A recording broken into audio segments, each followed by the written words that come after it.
Hey, what is up guys? Welcome back to the channel. So originally today I was going to record part 3 of my Resident Evil 4 Let's Play. However, I got a request for a video, and y'all know whenever I get a request for a video, I put that before anything else 9 times out of 10 to make sure that's the next thing that I record. So I figured to make this video, and the comment went something along the lines of, can you make a video just talking about co-op game recommendations? Me personally, as most of you know, I play video games alone. I never really play co-op in terms of like playing with friends. I mean, I play online games all the time, obviously, like we play Call of Duty and GTA, and that's obviously like all online. But when it comes to sitting down, talking to friends and playing co-op games, I never really do that, but I still have a few suggestions from the times that I have in the past, so let's go ahead and get into it. So I jotted a few notes down. The first thing, I'm gonna be like categorizing them in terms of like different genres, and then breaking it down and going a bit further. So it may not make sense now, but it will. So like the first genre of like co-op games that I would recommend is definitely survival games. I've spent a lot of hours playing survival games with my friends, everything from Minecraft and Terraria to Rust. What was that one game that came out a while? It was like Honey, I Shrunk the Kids, basically. Like Grounded, that's what it was called. That game was a lot of fun from the little bit I played of it. DayZ is another one that I know a lot of people loved. Man, I'm trying to think. There was like other survival games like Ark Survival Evolved, or even other obscure indie titles. Anybody remember Castle Miner Z from back in the day, or am I the only one? Because I know I played the heck out of that on Xbox 360.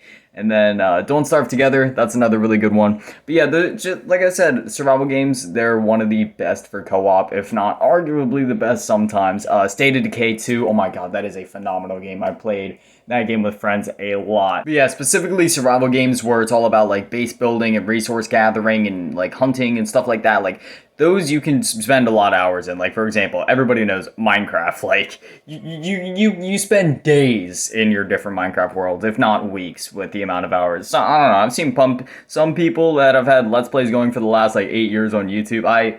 Unfortunately, I've never had a world that long. I dream to create that one world I really connect with, but it seems like what my cycle with Minecraft at this point is I get on, I make a world, I play it for a week, I fall in love, I dump way too many hours into it, I get diamonds, I fight the Ender Dragon, get enchanted, build a mega base, and then when I want to keep playing it, making it bigger and grander and building up every block possible in the world, I kind of stop playing, and then the next time I get on, I'm like, that's an old world, I want to start fresh, and it's a brutal cycle. Anyway, enough random yapping about Minecraft worlds. The next one I would recommend is I'm just going to list off a bunch of shooters right now. Left 4 Dead 2, Back 4 Blood, World War Z, Call of Duty, specifically zombies, or any of the ones that have co-op campaigns, Halo, whether it's multiplayer or Firefight and Reach, or Halo 3, it's not too hard to decide between getting Halo 3 or Halo Reach, because if you have Master Chief Collection, you can just select both of them and just matchmake for whichever one that puts you in first. Battlefield, amazing game for playing with friends, really fun to just dig around in. Gears of War, especially in Gears of War 5, I would argue that the Horde mode and the Escape mode definitely has a good bit of replayability if you're willing to look for it and do it. And that Aliens Fireteam Elite game that just came out a bit ago, I've heard it got some reviews, but it looked pretty fun.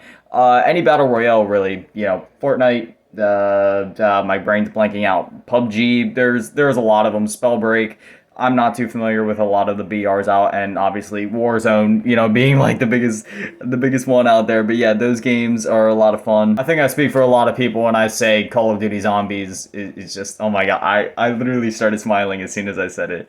I started thinking back, sitting with your friends in 2010 on the catwalk, and oh my god, I'm not to be that guy, but we didn't know we were making memories then. But now looking back, it's amazing.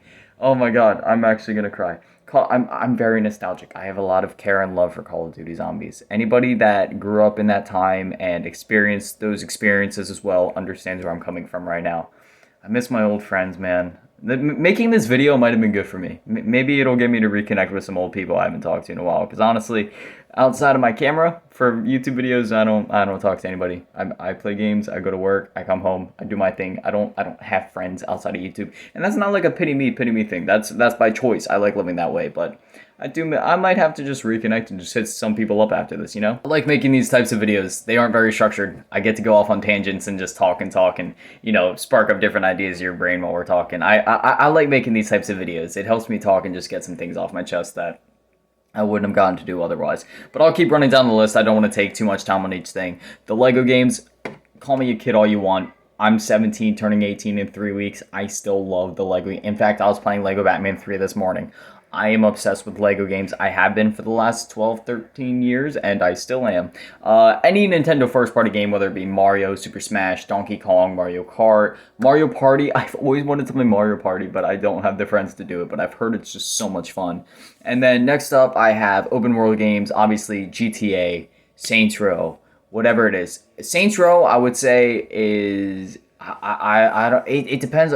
man, Saints Row specifically, if you're playing it, like, you can play just to have fun, but I would highly recommend going through the campaign. You'll definitely have even more laughs than just exploring the open world if you're playing with friends. And then GTA Online, I don't need to say anything. That's it. Whether you love it or hate it, whether you love or hate the shark cards and the microtransactions, the game is phenomenal when it comes to just having fun and dicking around with friends. And then we have some racing games, you know, if you're into that type of thing. Forza Motorsport, Horizon, Need for Speed Heat was a really good game. The Crew is another good one that really gets slept on, especially The Crew 2. I bought that a little bit ago, and dude, that game is so much fun. You can either ride bikes, cars, boats, planes. You can race. You can drive through the entire USA. Obviously, it's not a one-to-one recreation, but it's the whole US in a game. Who wouldn't want that? Why did this game get slept on? Coming towards the end of the list, we got, you know, your looter shooter games, Outriders, Borderlands, Destiny, anything that falls into that category of just looter shooter. The Division, that's another great one. I love The Division. Spent a lot of time in that game. Personally, the Division 1 is better. I'm sorry, I said it. In terms of gameplay, the Division 2 is better, technically, but the Division 1, the snowy atmosphere, oh my god, I might just have to go make a new character and play that game again. The aesthetic of the city, there's something about it. It's so, like, dead and empty, but traveling through New York when it's dead and empty in an apocalyptic type setting, but it's, like, snowy, that is so cool. I don't know. I'm a snow guy. In real life, I really don't like the snow that much, but I like how it looks. And then you got some horror games, you know, like the co-op Resident Evils, Resident Evil 5 and 6, even though those aren't as popular. Resident Evil Revelations 2 also has co-op, just thought I'd note that. That one's a lot more like the classic ones, but yeah, I couldn't think of any other horror games for some reason when I was writing down horror, but you know, if there's any fun co-op horror games, you do that. Phasmophobia, that one's, you know, I haven't played it, but I've seen a lot of people playing it, especially, you know, I still watch Vanoss. Dude, I've been watching Vanoss for like 9 years now. Holy crap. Jeez. I've been watching Markiplier for like almost, oh my. Dude, time is freaking flying. I'm getting old. Anyway, like I said, when I make these videos, I tend to go off on tangents and ramble. So, you know, hopefully when I go off on these tangents and ramble, and I talk about a few, like, nostalgic things and, you know, how long, you know, just when I'm going on these tangents, I hope it connects with you in some way. That's why I like kind of going off on them. That's why I don't edit them out of the videos, because I'm sure it just kind of helps with the relatability factor. But anyway, yeah, seeing Vanoss playing games like Phasmophobia, Among Us, Fall Guys, Uno, Gartic Phone, like all those types of games, those random other types of games where you can really just chill and there's no grinding or anything grindy or whatever to it. It's just fun to have fun types of games, you know what I mean? And then I had a few honorable mentions of games I've never played. It Takes Two and A Way Out. And Cuphead, that's another great one I've heard of.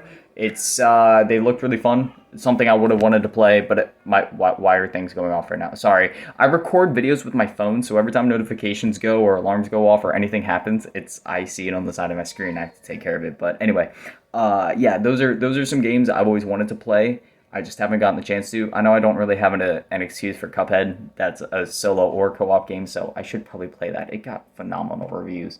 But yeah, I can't really think of any others at the moment. If you guys have any, definitely go down in the comments and let me know. But again, I just like making these videos, especially since I had a suggestion or recommendation or request, whatever you want to call it, to make a video just covering some of my favorite co-op games or games that have co-op elements that I thought were pretty fun. Figured I'd go ahead and do it. And yeah, also let me know down in the comments. Anytime I do go off on those tangents and, you know, ramble a bit, do you guys want me to cut those out or edit them down a bit so it's not so much of the video when you guys are just here to hear one thing? I'm not sure. Just let me know. Anyway, shout out as always to my one and only Patreon, Karma's Fave Grandma. Thank you so much for the support. But with that is going to do it for this one. I hope y'all enjoyed. Please remember to go down below, like, subscribe, comment, share this with your friends. Remember, I post daily at 7 p.m. So I'll see you guys back here tomorrow. And yeah, just try to fly through that outro as fast as possible. Kept you guys long enough. Anyway, thank you for watching. Love all of you. Peace. I'm all alone, I walk alone.